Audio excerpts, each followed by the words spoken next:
It seems today like yesterday, and every day is just a day. But I'm feeling prophetic, so I can tell that you and you, in fact, all of you, woke up this morning. That's it. I know you're wondering how I got to know, but let me shock you even further. You breathed in and out before stepping into this hall. And I bet, even as I speak, some of you are breathing now. Talking about breath, is it really what keeps us alive? I mean, I keep hearing people talk about how hard life is.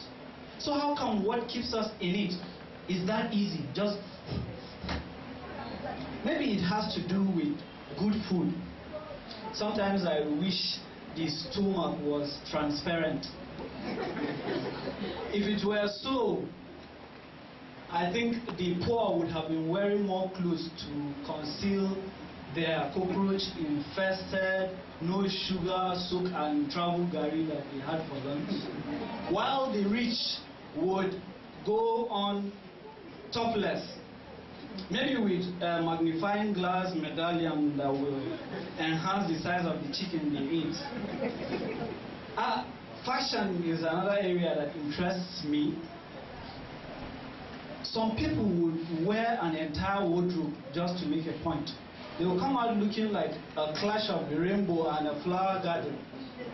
And I often tell them, why not just dress simple, then carry the receipts of all the clothes you have? Wouldn't it be lighter?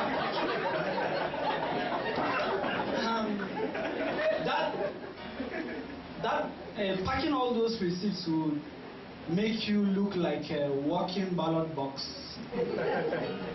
Talking about ballot boxes, how did you vote in the last election? Well, I will be 18 years old in 2 years' time, depending on my mood.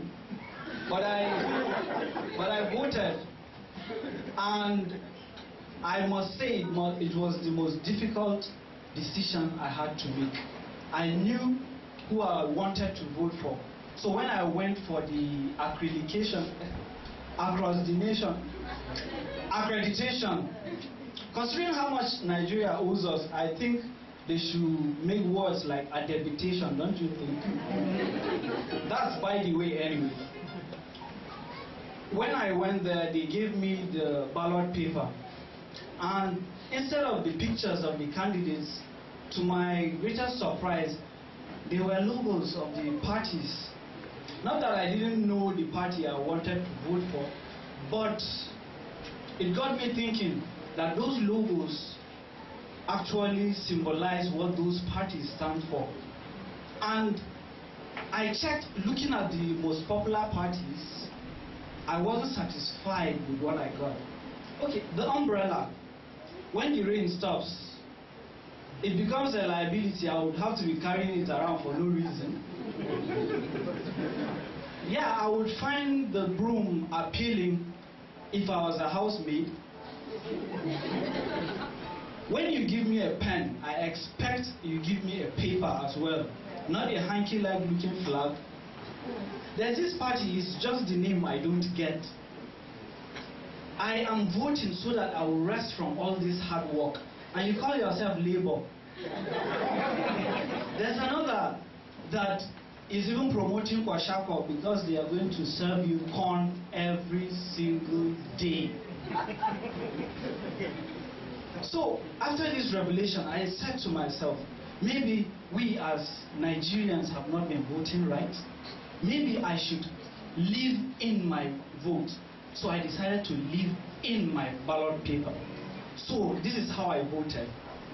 I checked down. Scrolling down, I saw one party that its logo was a house. I said, nice. Why wouldn't I have that? So I voted. But the key to the house was provided by another logo. So I voted. And there was this one that had a man, his wife, 2 children, and who seemed like their houseboy, I think.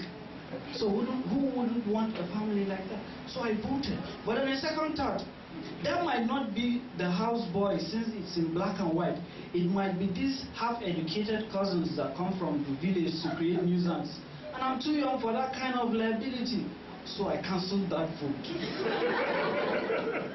Checking the time from one of the fresh logos, I saw it was time to eat.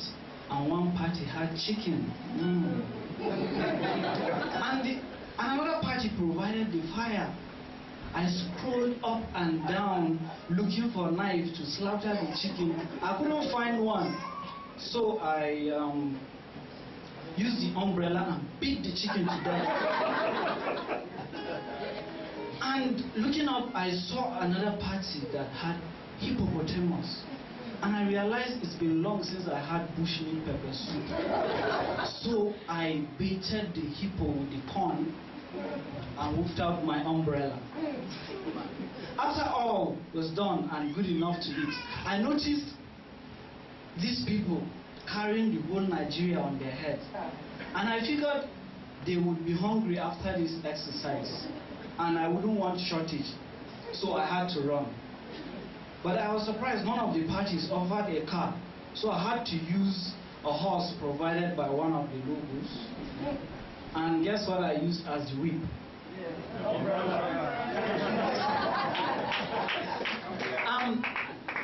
So what happened there, I ran into my house, locked myself in, and overfed, and made a whole mess of the whole place. And since the broom already had a hand attached to it, I asked it to sweep. The greatest surprise came when I was told that my vote was invalid. I thought mine was the most complete. We know we, the people of this great nation, expect a lot from our leaders that maybe sometimes we feel one party might not just cut it. I begin to suspect that's the reason why we had massive records of invalid votes in the last election. But let's look at this collectively, as I learned yesterday. Whatever your religion, Christian, Muslim, traditionalist, atheist, PDP, why can't we just come together, maybe vote for the right person, even if it's for the wrong reason?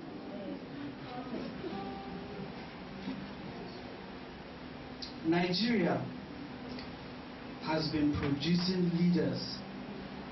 We have been producing not so great leaders for long.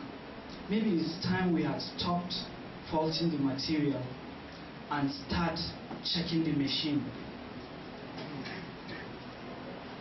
Because it's unfair that all of us are tagged bad by geography.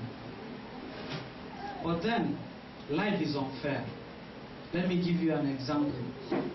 A guy that can't keep control of his loins meets a girl that can't keep her legs together, but it's the innocent child that gets to be called the bastard. As we drive forward as Nigerians in this journey, we face a lot of challenges. And our leaders, give me just a moment to show you how our leaders have perfected the way of solving each and every problem of ours.